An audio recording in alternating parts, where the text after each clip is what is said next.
Hello दोस्तों, क्या हाल आपका। आशा करता हूँ अच्छे होंगे, स्वस्थ होंगे।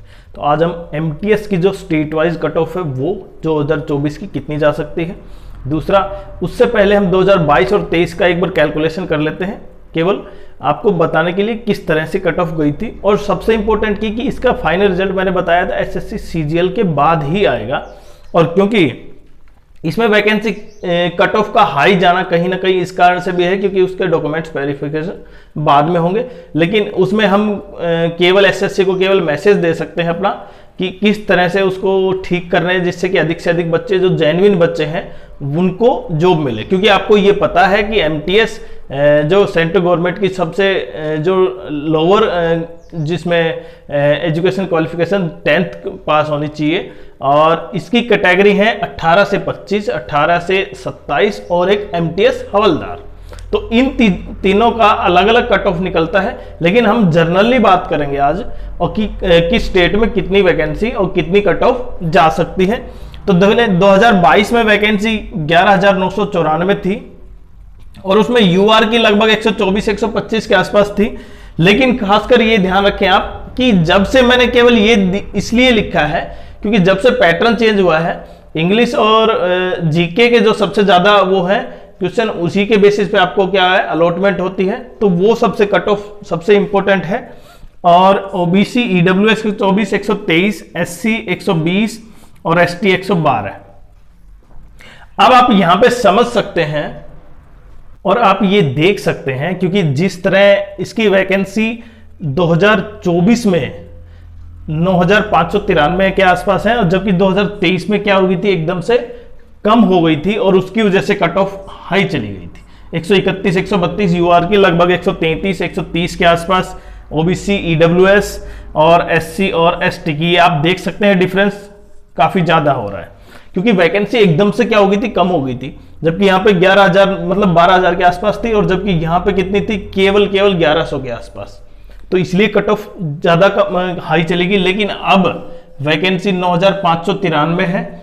अब आप ये समझ सकते हैं कि वैकेंसी बढ़ी है तो कहीं ना कहीं कट ऑफ डाउन होगी, लेकिन उतनी डाउन नहीं होगी जितनी कि आप समझ पा रहे हैं। क्योंकि कट ऑफ का हाई का जाना कारण कहीं ना कहीं क्या है कि जो बच्चे सीजीएल में सिलेक्ट होंगे वो कहीं ना कहीं क्योंकि सीजीएल में सिलेक्ट होना और बाकी जो सीएचएसएल में थे जो भी थे वो ज्वाइन नहीं करेंगे, और उसकी वजह से क्योंकि एसएससी के पास कोई ऐसा प्रूफ नहीं होगा कि वो ज्वाइन नहीं करेंगे, इसलिए कट ऑफ हाई जाएगी। और उसके बारे में हमने बताया भी था।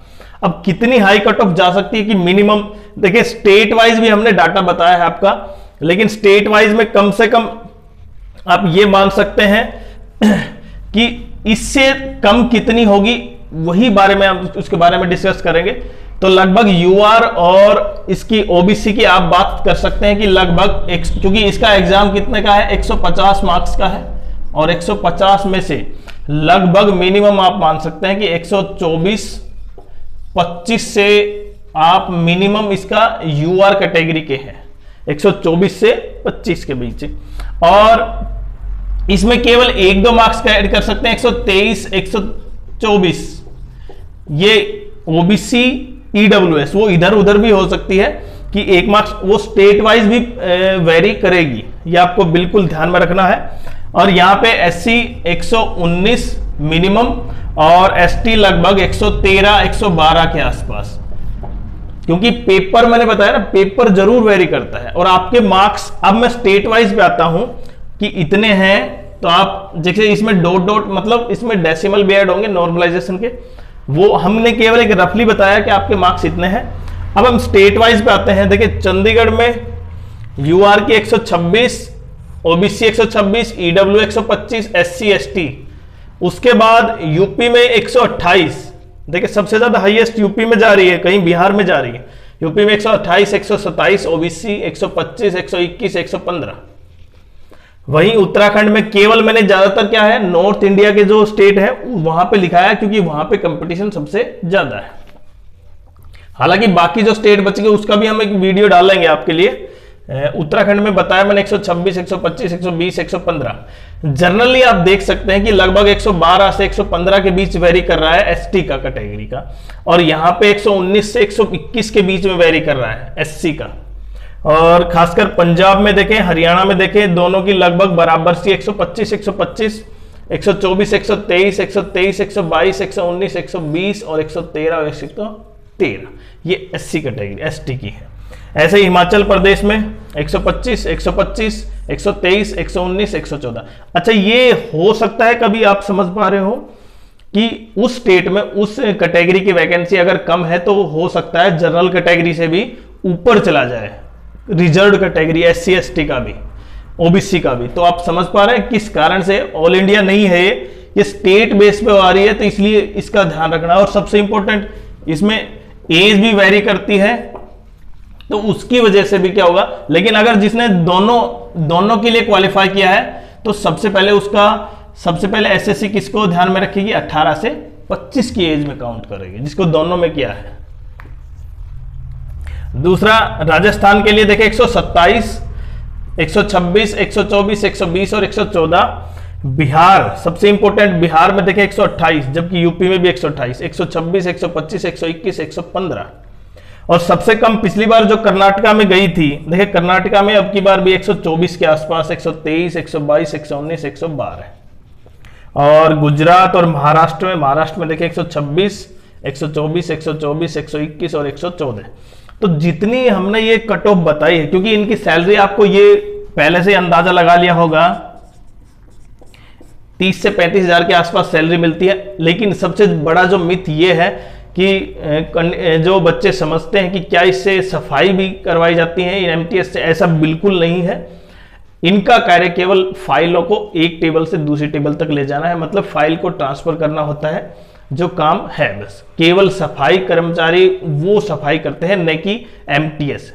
मल्टीटास्किंग स्टाफ का मतलब ये नहीं कि आपसे कोई भी कार्य करवाया जाएगा, उसके लिए अलग आप केवल ऑफिशियल काम के लिए हैं कि आपको फाइल इधर से उधर दे के जानी और ये इस कार्य करने के लिए। लेकिन मैंने जो कट ऑफ बताई है, लगभग आप उतनी मान के चल सकते हैं, आपके मार्क्स अगर इतने हैं और उसमें नॉर्मलाइजेशन ऐड होने के बाद, क्योंकि इसमें शिफ्ट ज्यादा थी तो नॉर्मलाइजेशन तो होगा। अभी जो बाकी स्टेट बचे हैं, जैसे हमारे पास, हमने ज्यादातर नॉर्दर्न स्टेट और कुछ जैसे महाराष्ट्र, गुजरात, कर्नाटका, वेस्ट बंगाल, इनको लिया है। जो बाकी स्टेट बच गए उनका हम एक और वीडियो डालते हैं। और आपके लिए फिर भी अगर किसी बच्चे को पर्सनल चाहिए कि मेरा इतने मार्क्स हैं, अगर मेरे होगा या नहीं होगा, तो आप जरूर कर सकते हैं कमेंट्स, हम आपके उत्तर देंगे। लेकिन कमेंट्स, अगर किसी को पर्सनल एडवाइस भी चाहिए तो वो मेंबरशिप ज्वाइन कर सकता है, उसके लिए हम आपके लिए हमेशा तैयार हैं। और अगर जिन मार्क्स, देखें कहीं किसी कैटेगरी में ये भी हो सकता है, मैंने बताया ना कि UR, OBC, SC और ST इक्वल या उससे अप भी जा सकती है, तो ऐसा बिल्कुल नहीं है। स्टेट वाइज वैकेंसी है, उस पर जरूर डिपेंड करेगा, आपकी कैटेगरी की वैकेंसी है नहीं। और दूसरा, एग्जाम लेवल, जो आपका एग्जाम लेवल था, इसलिए नॉर्मलाइजेशन एक काफी बड़ा इफेक्ट करेगा उन बच्चों को जिनका पेपर थोड़ा सा हार्ड था बाकी के मुकाबले। क्योंकि जब से पैटर्न चेंज हुआ है उसके बाद से जीके की वैल्यू जितनी ज्यादा बढ़ गई है, कहीं ना कहीं बच्चे उसी में कम मार्क्स लेके आए हैं। तो एवरेज मार्क्स और एक सबसे लो मार्क्स और सबसे हाई मार्क्स, उन्हीं के बेसिस पे आपका नॉर्मलाइजेशन होगा।